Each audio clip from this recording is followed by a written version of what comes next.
पतंजलि शर्मा जी, जयपुर से। राधे राधे। महाराज जी, आपके चरणों में कोटि कोटि प्रणाम। महाराज श्री, हमारी संतान जो हमसे उत्पन्न होगी, क्या वो अपने पूर्व कर्मों के अनुसार शरीर मिलेगा या माता पिता के कर्मों के अनुसार? अगर माता पिता के कर्मों के अनुसार उत्पन्न होगी तो क्या सावधानी रखें? कृपया मार्गदर्शन करें।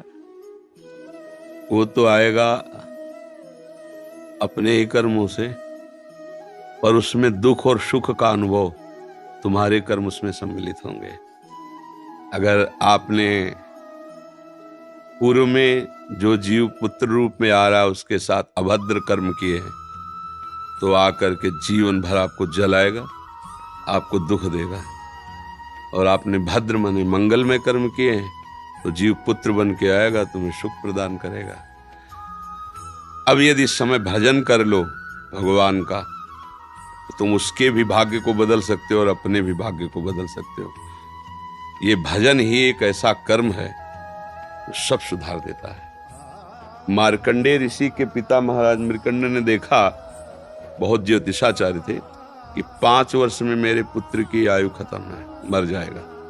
बड़ी चिंता हुई कि जीवन भर भजन करते रहे, तपस्या की।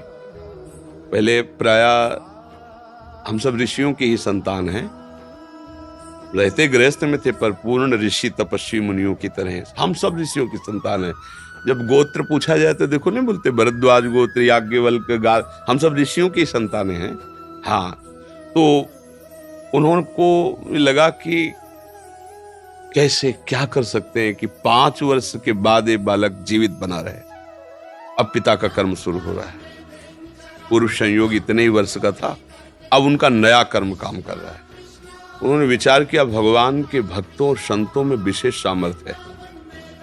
यदि संतों को साष्टांग दंडवत करे और संतों का आशीर्वाद मिले, तो मैं इसे मृत्यु से भी बचा सकता हूं। उनको पता था, उनकी श्रद्धा थी, उनकी भावना थी। तो प्रायः पवित्र नदियों के किनारे ही ऋषियों के आश्रम होते थे, तो गंगा जी के समीप ही तो घाट में खड़ा कर देते। जो भी संत दिखाई देते, वैष्णव तिलक या शैव तिलक, वो सबको आदेश कर, छोटा सा बालक 2 वर्ष 3, साष्टांग प्रणाम करो, साष्टांग प्रणाम करो। उनकी सेवा यही थी, प्रसाद पाओ और जाके घाट में खड़े हो, जो भी संत दिखाई दे साष्टांग प्रणाम करो। एक दिन प्रच्छन्न वेश से, गुप्त रूप से सनक सनंदन सनातन सनत कुमार भी, अब आपको क्या पता कौन महात्मा किस कोटि का किस वेश में तुम्हारे पास बैठा है, या तुम्हारे संग वार्तालाप कर रहा है, या तुम्हें कभी मिल सकता है, हमारी दृष्टि नहीं है ना। और वो दिव्य महापुरुष थे और वो देखा करते थे। जो साष्टांग प्रणाम किया तो चारों संत वेश में थे, उनका चिरंजीवी भाव, बस वो आ गए। महाराज, मेरी दृष्टि अचूक है, आप सनक सनंदन सनातन सनत कुमार, चारों ब्रह्म कुमार हैं ना, प्रच्छन्न वेश से आप घूम रहे हैं, ये तो अभागी है, 5 वर्ष में इसकी मृत्यु हो जाएगी। और आप कह रहे हैं चिरंजीवी भव, तो आपके वचन मिथ्या या इसका भाग्य मिथ्या? इसी बात में बैठे थे कि कोई ना कोई महापुरुष जब फंसेगा तो ये भाग्य को मिटा सकता है, साधारण थोड़ी मिटा पाता है, महापुरुष ही मिटा पाता है, उसमें सामर्थ्य होती है। तो उनका ठीक है, चिरंजीवी तो रहेगा ही। तुम्हारी ज्योतिष से तुमको पता है किस मिनट में, किस सेकंड में मृत्यु होगी। उस दिन प्रातः से लेकर के और मृत्यु समय तक भगवान शिव के मंदिर में शिव का आलिंगन करके इसे बैठाल देना, बस फिर और हम देख लेंगे। ऐसा ही किया। चारों ब्रह्म कुमार दरवाजे पे खड़े हो गए। तो ऐसे पुरुषों के पास यमदूत नहीं आते, साक्षात धर्मराज आते हैं। धर्मराज ने देखा सनक सनंदन सनातन सनत कुमार, तो उनका इस जीव का समय हो रहा है, आप आदेश करें तो मैं इसे ले जाऊं। लेकिन मैंने तो चिरंजीवी भव कहा है। बोले, ब्रह्मा के आप पुत्र हैं, ब्रह्मा के द्वारा ही विधान किया जाता है। तो इतनी वार्ता हो ही रही थी कि भगवान शंकर प्रकट हो गए। उनका कि कुछ बदलना नहीं है, 5 वर्ष की आयु ना, हाँ 5 वर्ष मेरी आयु के 5 वर्ष। भगवान ब्रह्मा जी एक सुई लेकर के ऐसे कमल में छेद देते, आका 1 वर्ष हो जाता है। वो क्रम जब समय का नहीं, जैसे उत्तरायण दक्षिणायन देवताओं के दिन रात, ब्रह्मा जी का दिव्य 100 वर्ष का जो आयु का विवरण है ना, उसको जब पढ़ो तो होश खराब हो जाएगी। एक दिन में 74 मनु बदल जाते हैं, इंद्र बदल जाते हैं एक दिन में।